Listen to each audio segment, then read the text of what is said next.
Donc, je vais commencer ce webinaire.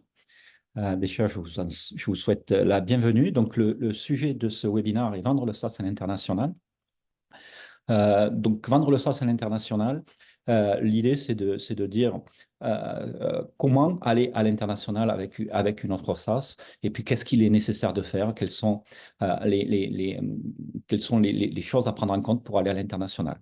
Donc, je suis Didier Fraisse, je suis consultant et je suis également le dirigeant de Route2Business, qui est un cabinet qui accompagne les éditeurs de logiciels dans leur démarche marketing et vente depuis une quinzaine d'années.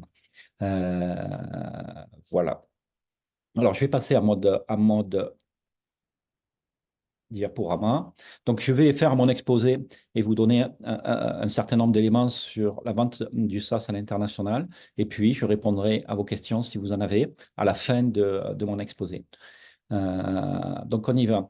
Alors déjà, euh, une petite réflexion sur les éditeurs français à l'international en s'appuyant sur une étude qui est faite tous les ans par Numéum, qui est le syndicat en face des éditeurs de logiciels, qui s'appelle le top 250 des éditeurs de logiciels et qui nous donne un certain nombre d'éléments sur le fonctionnement des éditeurs français. Donc, on s'aperçoit quand on regarde ces études sur la partie internationale, que les éditeurs de logiciels de moins de 10 millions d'euros, c'est-à-dire les plus petits, sont assez peu présents à l'international, puisque ce slide indique que... Alors, c'est vraiment sur un échantillon relativement petit de 145 sociétés qui ont répondu donc, à cette enquête. Alors, après, ces chiffres donnent une idée, mais ne sont pas forcément extrêmement précis. Donc, on s'aperçoit que sur ce slide, que 83 ou 84% du business des éditeurs de logiciels français se fait en France, que 10 à 12% se fait en Europe, que 4% se fait en Amérique et que 1 à 2% se fait en Asie.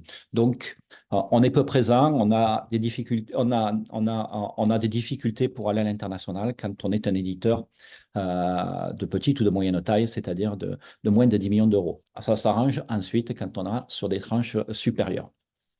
Les difficultés pour aller à l'international, ben, c'est des difficultés déjà techniques. Ça demande un certain investissement technique, de localisation des applications, hein, de langage, de prise en compte des réglementations locales, etc., etc. Donc, je ne vais pas aborder ce point, hein, parce que quand on réfléchit et quand on est prêt à aller à l'international, c'est généralement des choses qui sont déjà réglées. Et puis, je ne suis pas très compétent sur ces éléments techniques, je l'avoue. Après, il y a une dimension, une difficulté culturelle, puisque le comportement d'achat peut être différent d'un pays à l'autre, et donc il y a cette difficulté culturelle à prendre en compte. Il y a un problème aussi, je pense, des éditeurs français de réputation, hein. C'est-à-dire que moi, d'après les constats que j'ai pu faire, la réputation des éditeurs français n'est pas excellente pour aller à l'international. Alors, elle n'est pas excellente on n'a pas de problème, en fait, de réputation sur les développeurs, la qualité des applications que l'on développe. On a plutôt un problème de réputation sur la partie service. Et donc, la partie service d'un éditeur SaaS, ça peut être quoi? Ça peut être le support, mais ça peut être aussi cette phase d'intégration, cet accompagnement à l'intégration du logiciel.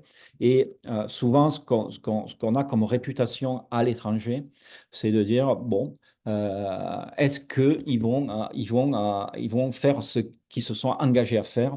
Et on peut avoir un problème de réputation. Et il me semble que c'est surtout sur la partie service. Et puis, la difficulté, c'est aussi l'éloignement des développements, des développeurs et un certain nombre de services selon le mode de déploiement à l'international que l'on va choisir. Donc, l'éloignement est une difficulté. Par contre, la bonne nouvelle, c'est que j'estime que le modèle SaaS par rapport au modèle on-premise facilite l'internationalisation parce que normalement, sur une application SaaS, eh bien, cette partie service est moindre que sur un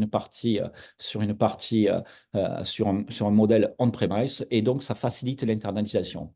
Il y a d'autres raisons pour lesquelles le modèle SaaS facilite l'internationalisation que je vais détailler un peu dans les slides suivants, mais c'est aussi lié la stratégie de commercialisation du modèle SaaS qui va différer du modèle on-premise et je vais expliquer ça tout à l'heure.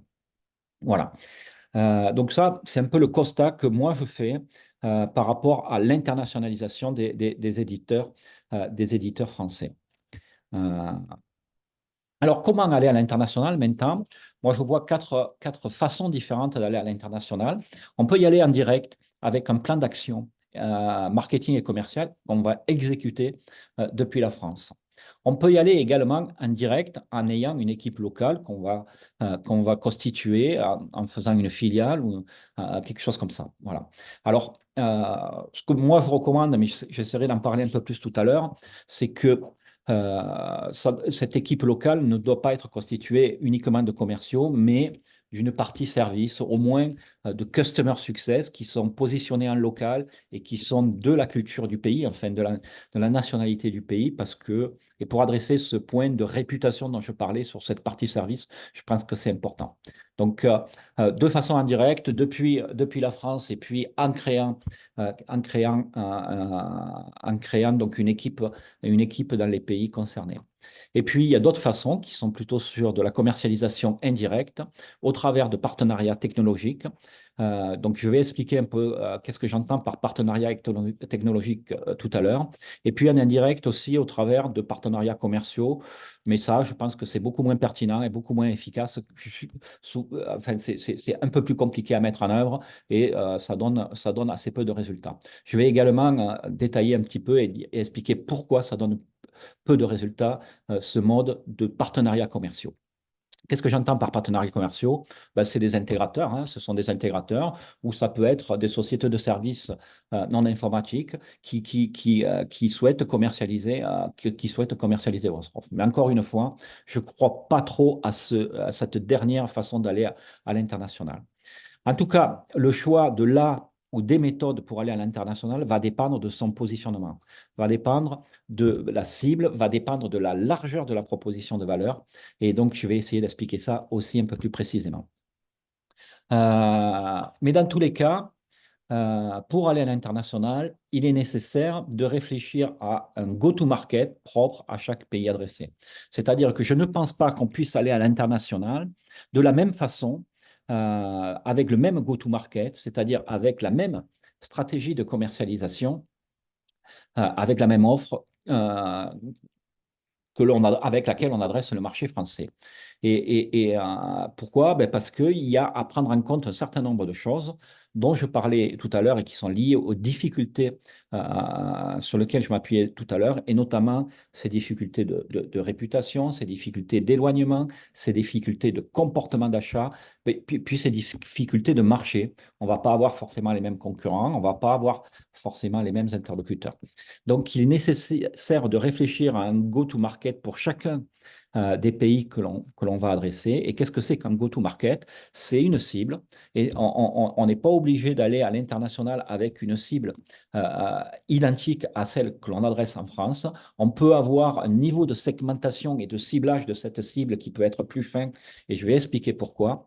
On va avoir une proposition de valeur, une proposition unique de valeur aussi qui peut être différente, et je vais expliquer dans quelle mesure.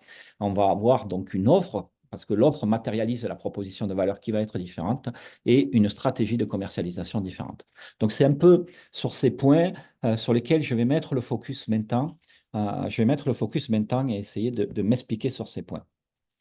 Sur la cible, qu'est-ce que c'est donc la cible? Eh ben, c'est les gens, les entreprises que l'on cible ou les organisations que l'on cible et la taille du marché sur lequel l'entreprise souhaite se positionner dans un pays doit correspondre à sa position dans son pays. C'est-à-dire qu'on ne va pas se positionner de la même façon euh, que ce qu'on est en France, parce qu'en France, on a déjà un certain nombre de clients, on a une certaine position sur le marché, un certain nombre de parts sur le marché, même si on n'est pas leader de ce marché, on peut être parmi les leaders ou proches des leaders, donc on a une certaine notoriété et on n'a pas cette notoriété quand on essaie d'aller dans un pays, quand on commence dans un pays. Et donc, il faut que la taille du marché sur lequel l'entreprise souhaite se positionner dans un pays doit correspondre à sa position et aux moyens mobilisés pour adresser ce pays. Bien que les moyens mobilisés, ben, ça va être les moyens qui sont nécessaires pour l'adresser. Et donc, ce qui est bien chez un éditeur SaaS, c'est que cette taille de marché, on peut la faire varier. Soit la faire varier par la largeur de notre cible et de dire, par exemple, moi, en France, j'adresse cette cible-là, mais pour aller à l'international, je vais la segmenter, cette cible, parce que sur ce segment, sur ce segment, sur cette partie de ma cible, j'ai une proposition une proposition de valeur qui est un peu plus pertinente et qui va surtout être plus pertinente dans ce pays. Et donc, quand on est un éditeur SaaS, on a cette capacité d'ajustement de notre positionnement, soit en réduisant la cible, soit en réduisant la proposition de valeur, de façon à être plus pertinent. Un marché plus étroit est plus facile à accéder qu'un marché large, hein. Et cette largeur de marché s'exprime par la conjonction de la largeur de votre proposition de valeur et de la largeur de votre cible. Donc, c'est vraiment important d'avoir cette réflexion de positionnement dans un pays que l'on souhaite adresser et sur lequel on n'est pas encore présent, qui va nous aider à l'adresser un peu plus rapidement. Donc, cette segmentation de la cible est vraiment un moyen pour travailler et pour cibler des segments dans un premier temps sur lesquels on va être un peu plus pertinent, et ça nous permettra justement d'avoir une proposition de valeur un peu plus forte sur ce segment de clients. Donc j'espère que c'est clair et c'est vraiment très important ce sujet pour aller à l'international. Et puis donc, il va falloir adapter cette proposition de valeur par rapport à cette cible que l'on choisit,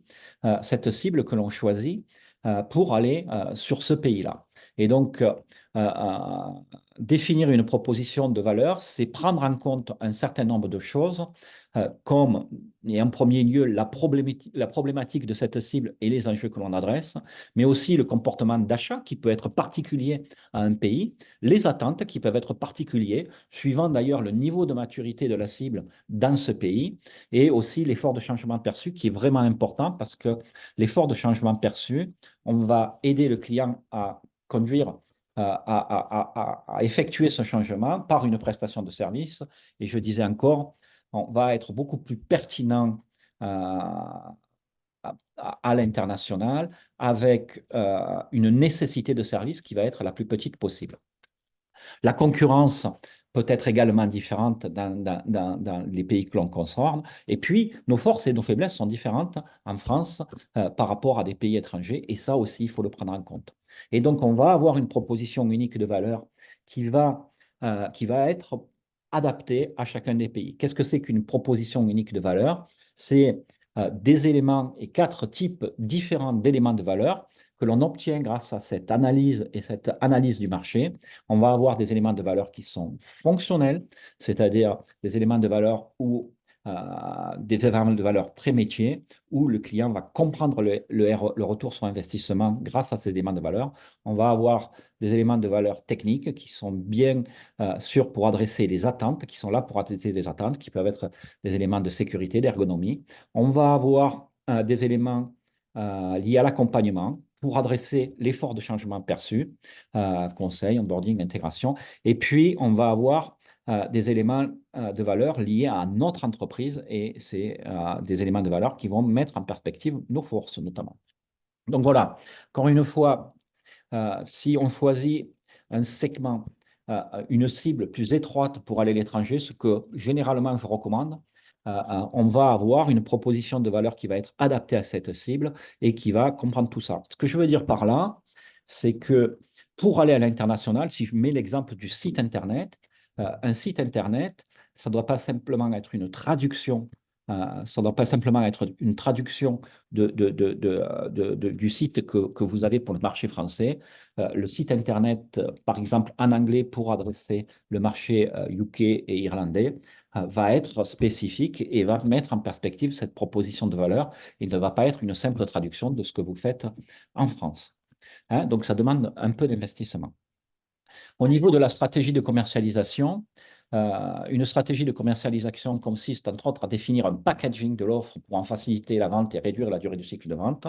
Et donc, on va définir pour aller à l'international peut-être une stratégie de commercialisation différente où on aura un périmètre fonctionnel qui va être peut-être plus étroit, qui va nécessiter un investissement limité et surtout en temps, lié à temps nécessaire pour percevoir la valeur, c'est-à-dire à ce temps nécessaire d'intégration et de conduite du changement nécessaire pour pouvoir percevoir la valeur.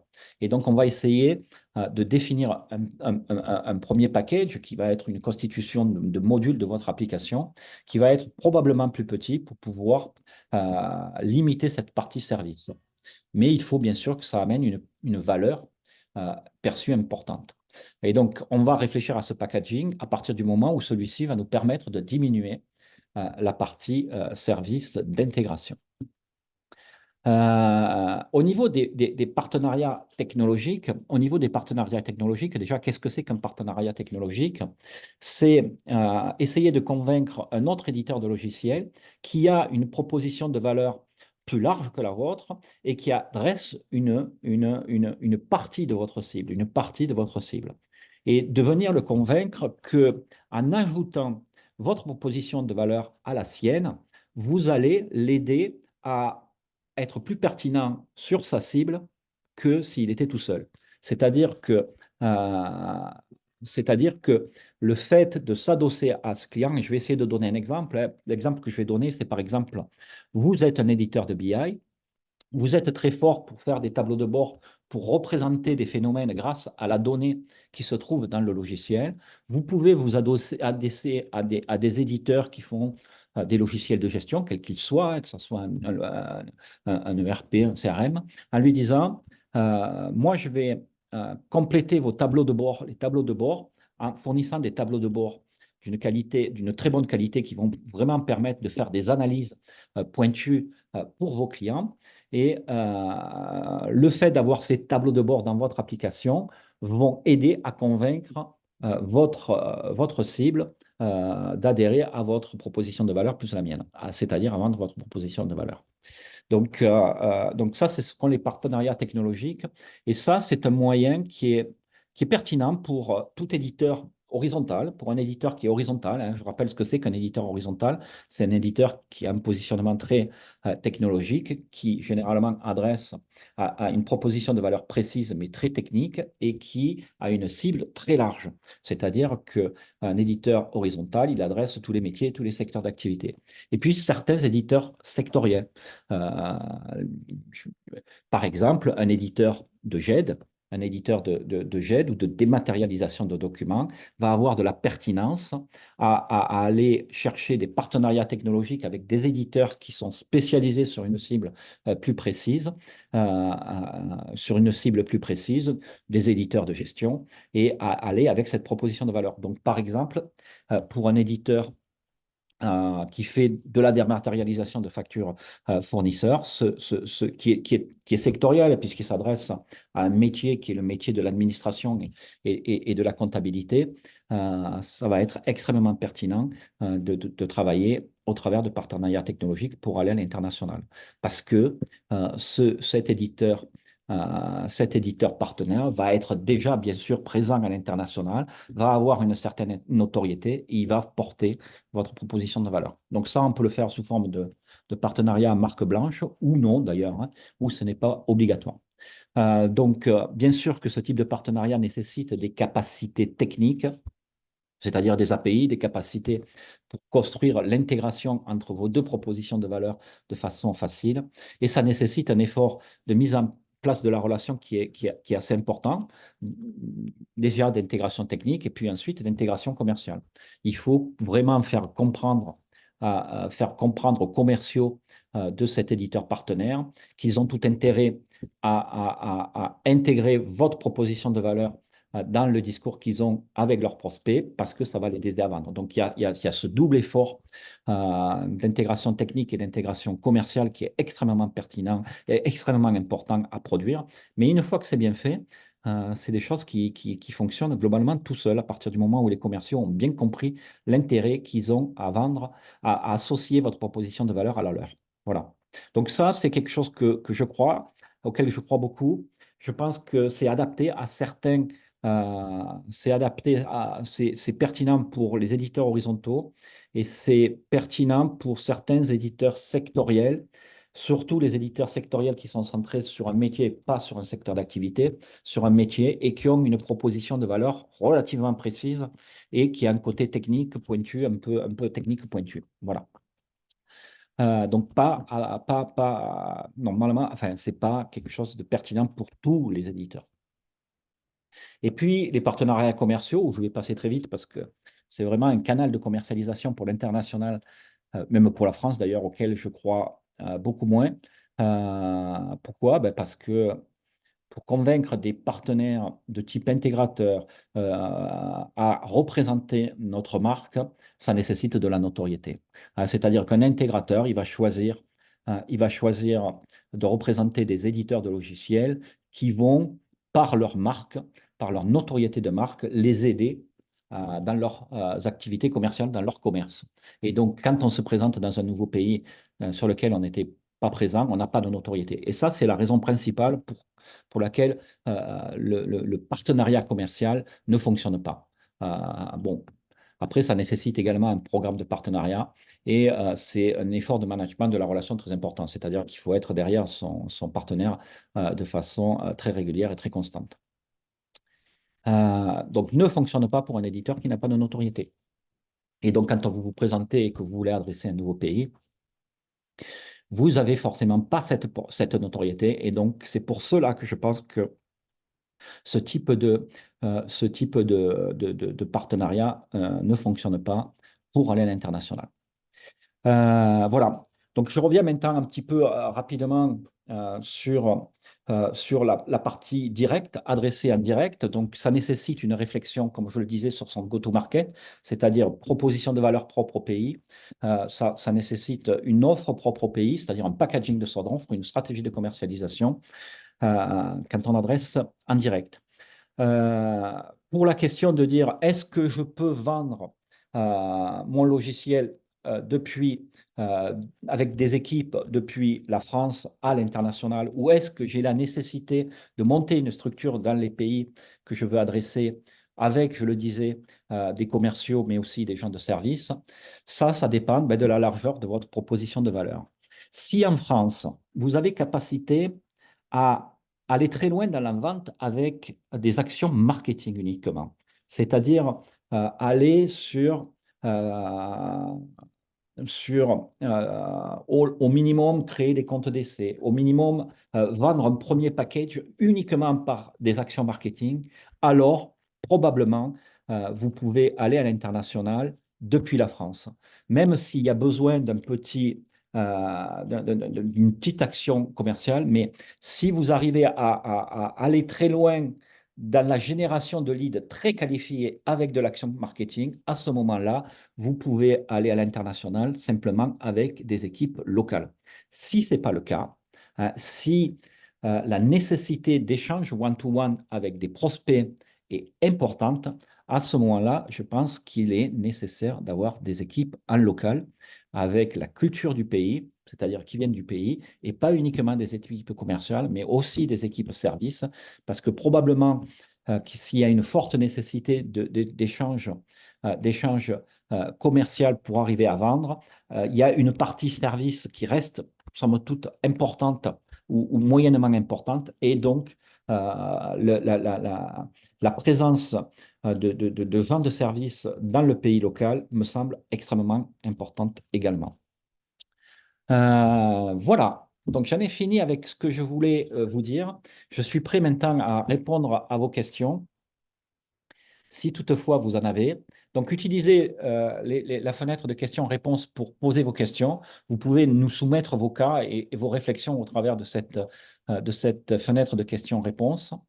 Euh, ce que je... euh, alors, pardon.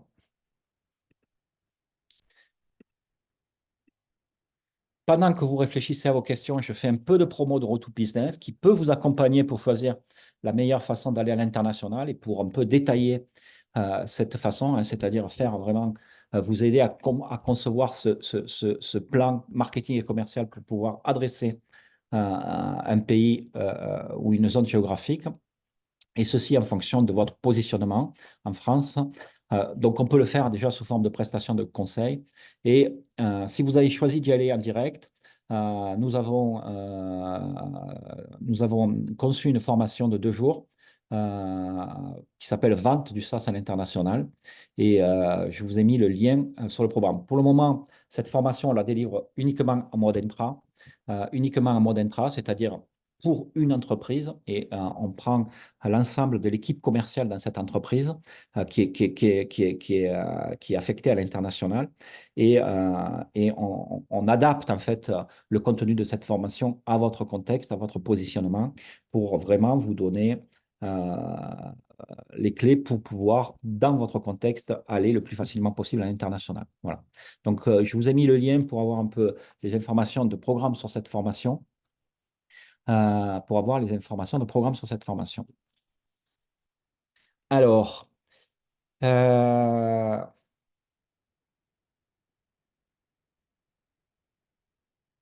on me pose une question, est-ce que vous accompagnez aussi les éditeurs en France pour plus de performance en France dans la vente indirecte?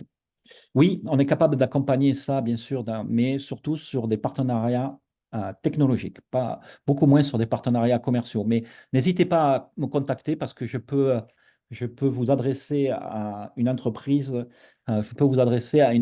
un partenaire avec qui on travaille, qui est spécialisé dans la vente indirecte sur des partenariats de type commerciaux. Et je pourrais vous adresser vers cette personne qui est très pertinente sur ce sujet-là. Nous, on est beaucoup plus fort sur la vente indirecte au travers de partenariats technologiques. Donc, n'hésitez pas à m'envoyer un mail. Je vais vous mettre mon adresse mail. Tac, parce que, tac, dans la réponse.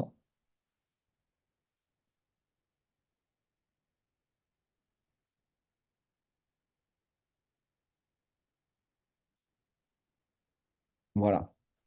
N'hésitez pas à m'envoyer un mail et puis peut-être on peut prévoir un petit échange rapide et je vous guiderai vers le prestataire qui peut être nous, qui peut être quelqu'un d'autre selon ce que vous souhaitez faire.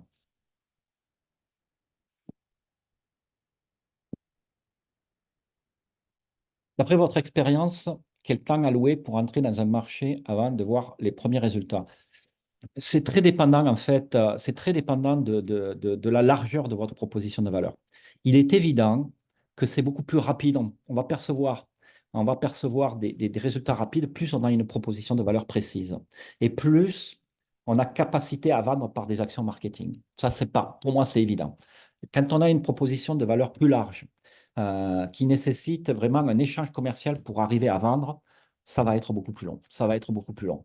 Mais encore une fois, quand on est dans ce cas-là, il faut vraiment réfléchir go-to-market par pays que l'on souhaite adresser, parce qu'il y a souvent des possibilités de rentrer un peu plus petit et d'avoir une stratégie de commercialisation qui va être un peu plus efficace et un peu plus adaptée à l'international.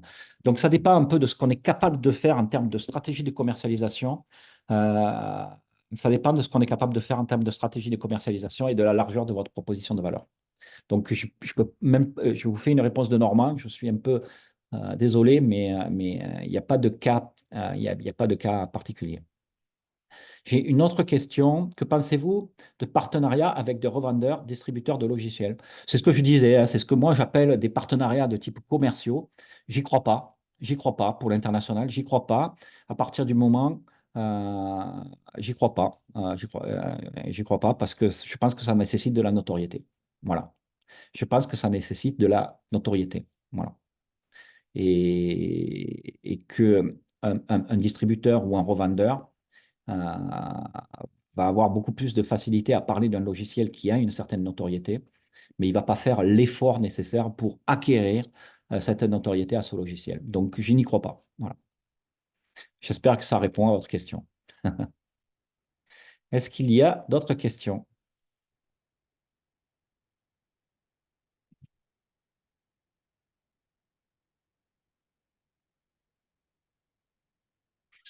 Ben, s'il n'y a pas d'autres questions, je vais mettre fin à ce webinaire. Je vous remercie de votre participation et de votre attention. Si vous voulez, n'hésitez pas, je suis disponible. Là, j'ai mis mon adresse email. Si vous voulez approfondir un peu le cas votre cas dans le cadre d'un échange, n'hésitez pas à me solliciter. Je ferai ça avec plaisir. Je vous souhaite une bonne journée, un bon appétit et je vous dis à très bientôt pour un autre webinaire dans le contexte éditeur. Voilà. Merci, à bientôt.